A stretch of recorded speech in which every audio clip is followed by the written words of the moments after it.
about DNA is copied.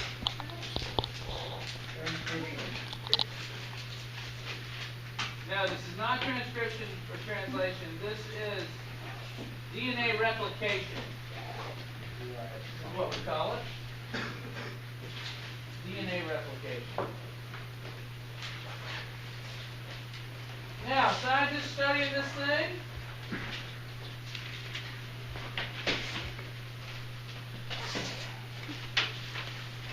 They first wanted to figure out, this is another famous experiment that you need to know about. They knew DNA is double-stranded.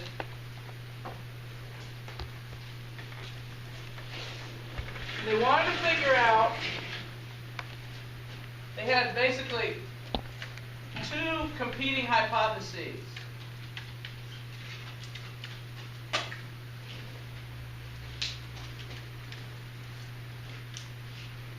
I got some small models of DNA here. They figured that the DNA replication was either conservative or semi-conservative.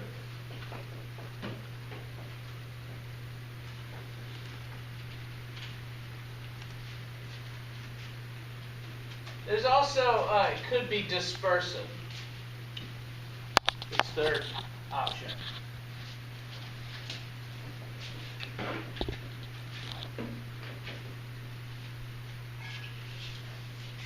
Now, if it was a conservative replication, here's how the replication will work. You have your DNA here. Are y'all looking? If it's a conservative replication, you have your DNA there, and you make a copy of it that's like this.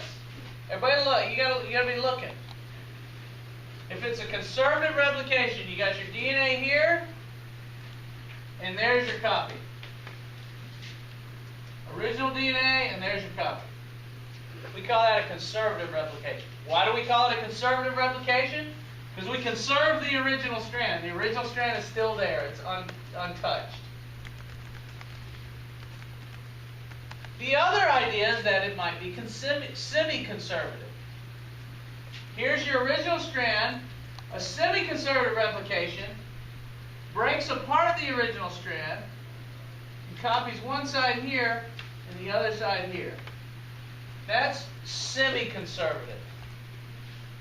We're only partially conserving the original strand.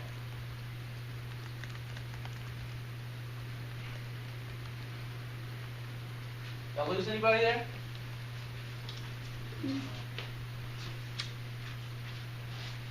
Now the other idea is that it's a dispersive. And you can see what happens in the dispersive. The original strand is cut up into pieces. And part of the new strand is kind of mixed in there. So these guys wanted to figure out, now you can't see DNA. So how are you going to figure out which one it is? Is it conservative or semi-conservative or dispersive? Well, these guys came up with an ingenious experiment. Their names were Meselson and Stahl. Can you say Meselson and Stahl? Meselson and Stahl. Nice. And they came up with an ingenious experiment. They grew bacteria in heavy DNA for several generations. They grew some E. coli bacteria in heavy DNA. What heavy DNA is DNA with nitrogen 15. Nitrogen 15 is heavier nitrogen. It contains an extra neutron. Scientists have a way of isolating heavy nitrogen using, what's the thing that spins around? Centrifuges.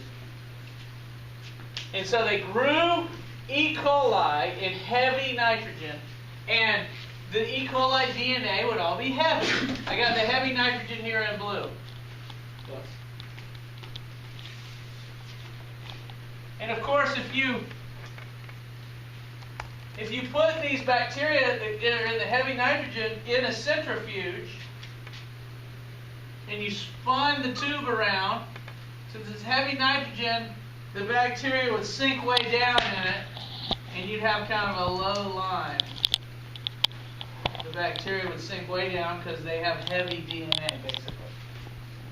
If you spun them around in a second. So the first generation of just the heavy bacteria would go down real low in the centrifuge. Here's the test tube, and here's where the bacteria end up sitting. What they then put is they put the bacteria in a medium, in a broth, that contained free nucleotides like this that were in 14 nucleotides. All the free nucleotides they let the bacteria at were in 14 nucleotides. So, basically they're taking these light nucleotides and they're copying their DNA. Now, if it were a conservative replication, then half the bacteria would have this, and the other half the bacteria would have the DNA copies. The conservative replication copies. If it were semi-conservative, of course, all the copies would look like this.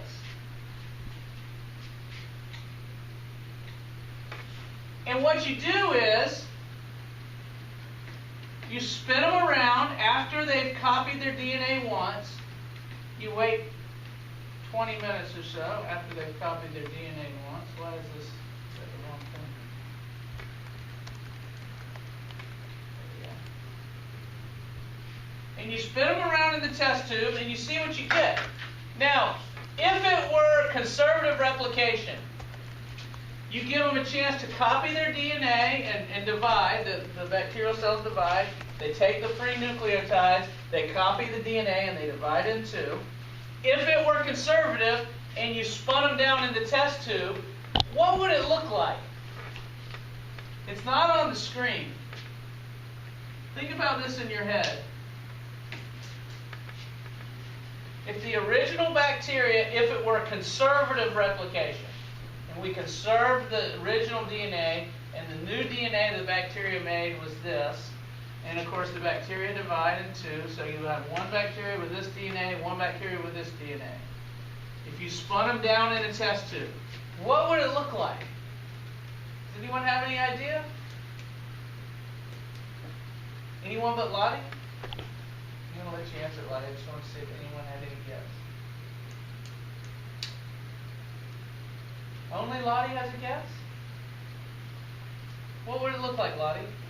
Half of the bacteria would stay towards the bottom, and then half of it would rise up a little bit more. You're saying there'd be a line down here like this, and another line up higher? Mm-hmm. And why do you think that? Because the bacteria with the heavier DNA would stay down where its previous generation was, and then lighter DNA would let it go up. You're right. You got that right. Lottie. So the heavy bacteria goes way down, and the light bacteria is higher up. That's what you would get if it was a conservative replication. Is that what they got? It's not what they got, because the replication is not conservative. The replication is actually semi-conservative. Bam. Bam. That's how the replication really works. So what... Oops, I got it back.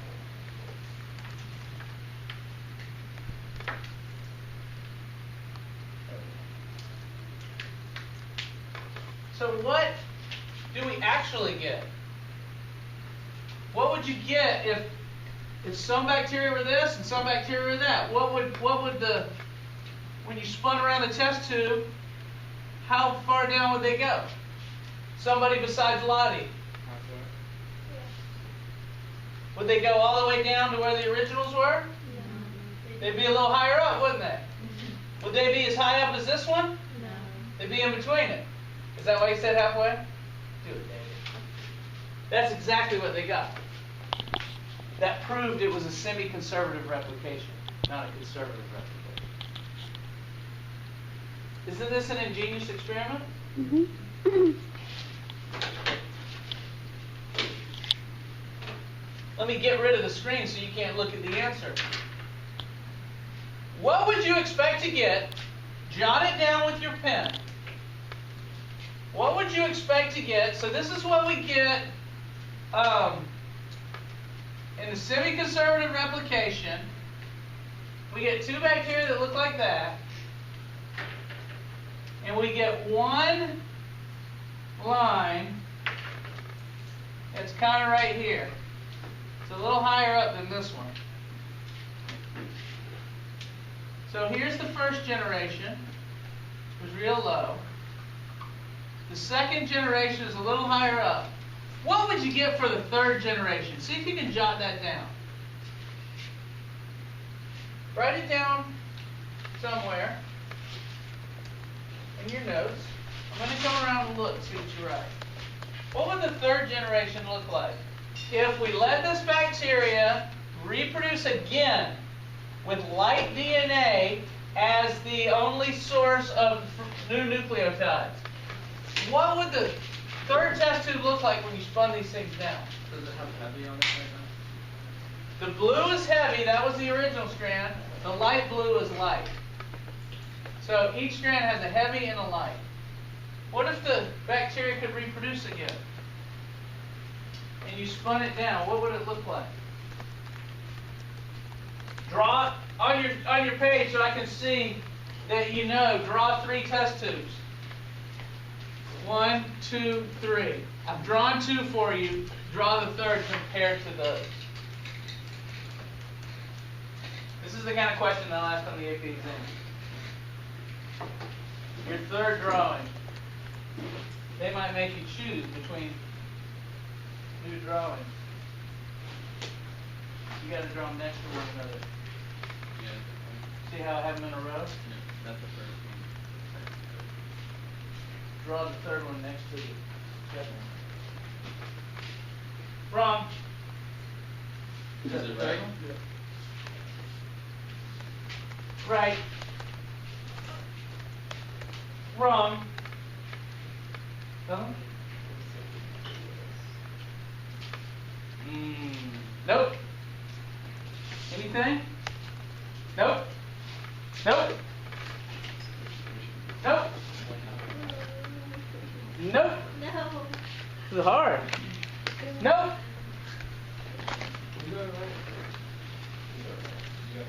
Almost no one got it. Let's take a look. Let's see what would happen. Use your brain here. Hang with me up here, Merrill. If this one copies itself, we split that apart. Copy here. Copy there. Same thing happens here. Split that apart. This is the third generation. Copy there. Copy there. We're going to have some bacteria with light DNA. They'll form a band higher than this one. And we'll have some bacteria with hybrid DNA. Half heavy, half light. They'll form a band right here. You would get 2 bands.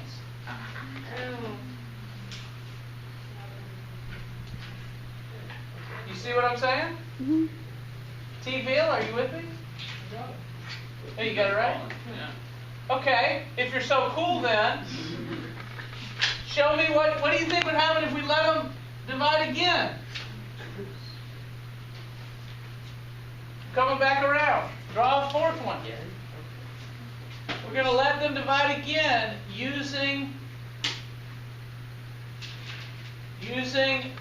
light nucleotides present in the test tube.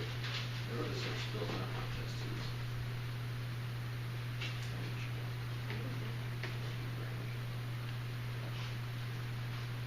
Do it right next to the Yeah, there you go. Heck yeah. Nope. Nope. Yep. Oh, you're looking at it. I don't know how to read that. Nope.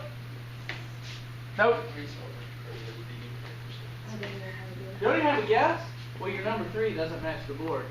Yeah, that's what I had before.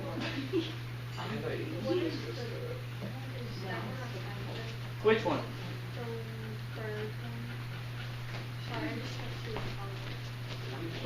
So these are hybrid.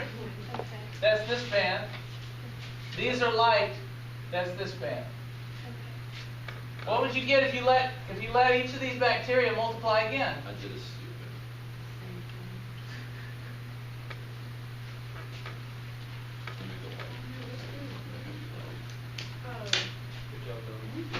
Nope.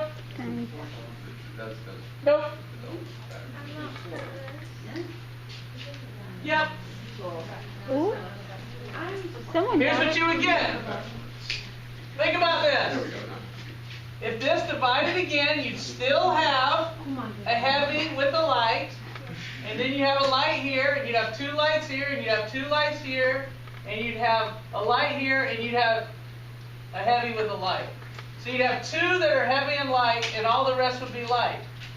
So you would have the light ones go this far down, so you would still have that light band. It would probably be a little thicker because you've got more bacteria in it, and you would have this hybrid band, which consists of those 2. So it pretty much matched this one.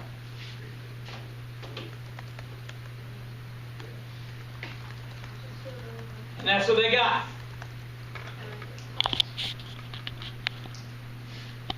Wait, so what's on the top for the board? Say that again. What's on the top? This, For the fourth? Yeah. look, this light DNA. It won't go any higher up because light DNA goes to here.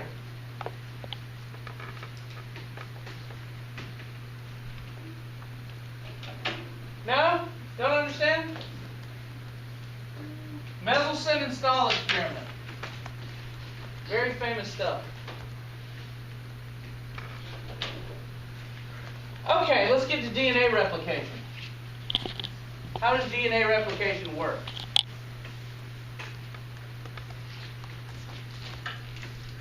Here's the DNA. It starts with an enzyme called DNA helicase. DNA helicase goes to the DNA and unzips it.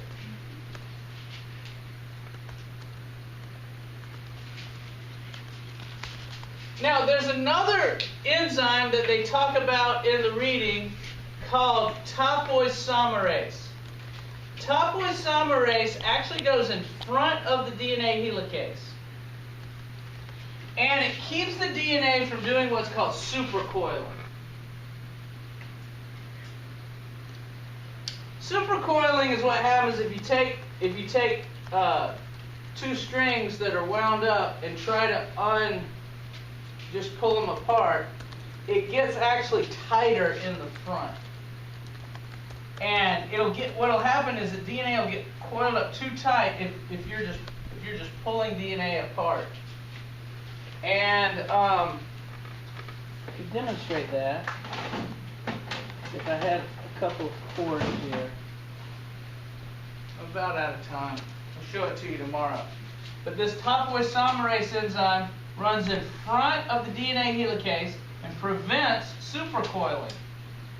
And basically kind of loosens it up in the front so it can be unzipped. Topoisomerase.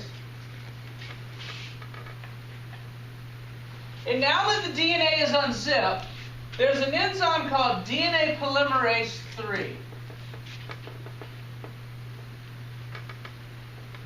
And it comes in and takes DNA nucleotides and one by one adds them to the DNA chain. Click, like that. Click. It grabs new nucleotides, click, and adds them to the DNA chain. And it always goes in the 5' to 3' direction. It does it on the other side too. There's a number of these enzymes, not just one. While this enzyme's working down this way, another enzyme will be working its way up on the other side. Did you say 5' to 3'? 5' to 3'. Always the new strand is made in the 5' to 3' direction. And so we go up this way on the other side. I didn't nearly finish this chapter. There's actually, it's more complicated than this. So what we'll do tomorrow is we'll come back and we'll work on this some more. And we're a little behind, but we're going to finish this section tomorrow. So, We just was over the first. you might have a quiz, so make sure you do the reading. For this, Willis out.